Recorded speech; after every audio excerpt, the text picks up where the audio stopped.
Saya akan bacakan pertanyaan pertama yang masuk dari seorang hamba Allah, 29 tahun di Aceh. Pertanyaannya, bagaimana sikap kami terhadap mertua kami yang ingin memaksakan merayakan ulang tahun cucunya atau anak kami. Kami sudah menjelaskan hukumnya secara baik, tapi mertua bilang anggap saja silaturahim.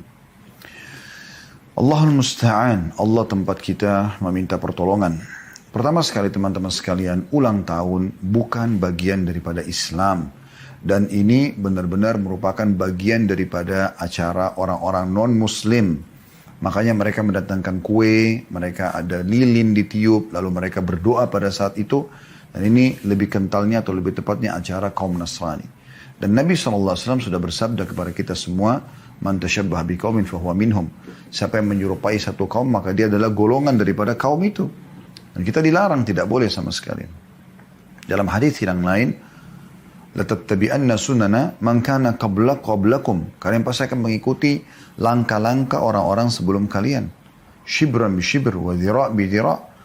Jengkal demi jengkal, ya hasta demi hasta. Sampai kalau mereka masuk, hatta law dakhala hufra jubbin wa dabbin lattaba'tumu aw la dakhaltumu atau kama qala Nabi SAW. Sampai kalau mereka masuk ke dalam lubang biawak, kalian pun akan ikut. Atau kama qala Nabi SAW. Ya, tepat lafaz hadisnya saya lupa, tapi seperti itu kurang lebih. Yang jelas teman-teman sekalian, tradisi ini bukan bagian daripada Islam. Ya. Jadi seharusnya seorang muslim tidak perlu lagi ada acara ulang tahun. Karena memang kita kalaupun ada ulang detik harusnya, karena setiap detik ini seperti ada umur yang ditambahkan oleh Allah Subhanahu wa taala, dan hitungan detik juga kita bisa wafat. Kan begitu. Baik, isinya ulang tahun itu apa? Isinya misalnya memberikan hadiah kue. Baik, kita bisa memberikan hadiah kue setiap saat. Tidak harus di saat ulang tahun, kan begitu. Bukan dia ulang tahun saja. Ya.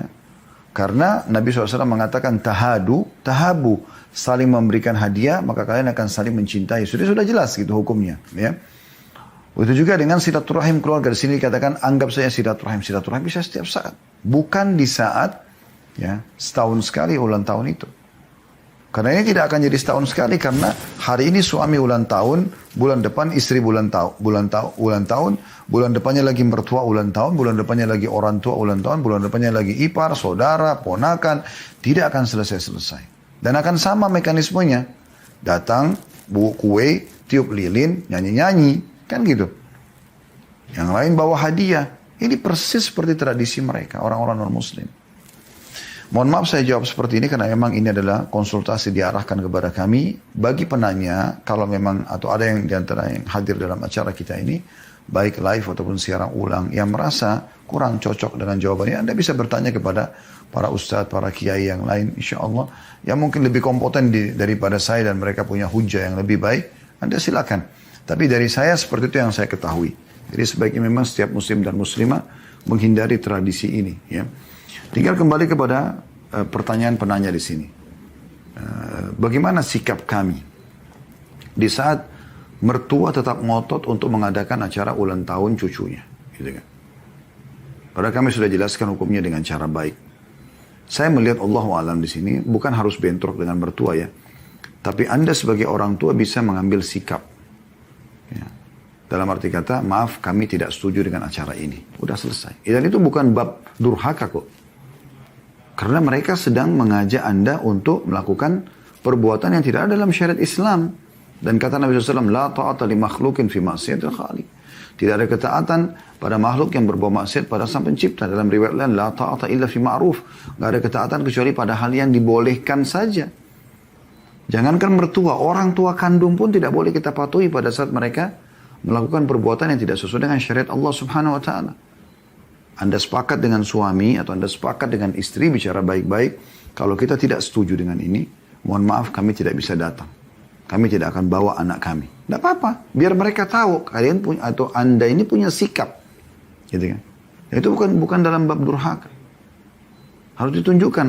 Dia mau arayakan setelah itu cucunya yang lain silakan saja. Tapi kalau sama kami nggak setuju. Tapi dengan cara yang santun dan cara yang baik. Dan Anda juga datang, Anda bawa makanan, Anda bawa hadiah buat mertua gitu kan. Tunjukkan kalau ini adalah hal yang dibolehkan. Kami malah mau berbagi. Bawain makanan, bawain minyak wangi, parfum, bawain pakaian, hadiah. Bawain sesuatu yang baik. Allah alam. Itu karena Anda tanya sikapnya. Ya. Jadi memang kita harus tunjukkan sikap kita teman-teman. Ini sama semua orang ya. Sama semua orang. Bukan hanya mertua. Sama teman-teman gitu kan. Karena kalau Anda tidak menunjukkan sikap masalah tidak boleh misalnya. Maka akan selalu merasa tidak enak. Dan perasaan tidak enak ini gak benar. Gitu kan? Akhirnya diajak kalau sama teman-teman ke diskotik, ke bar. Oh karena tidak enak. Jadi akhirnya terpaksa pergi. Oh gak bisa. Tunjukkan prinsip kalau saya tidak ikut. Dari awal. Jadi mereka sudah tahu. Gak jadi PR terus gitu kan. Allahu a'lam. Mudah-mudahan ini bermanfaat insya Allah.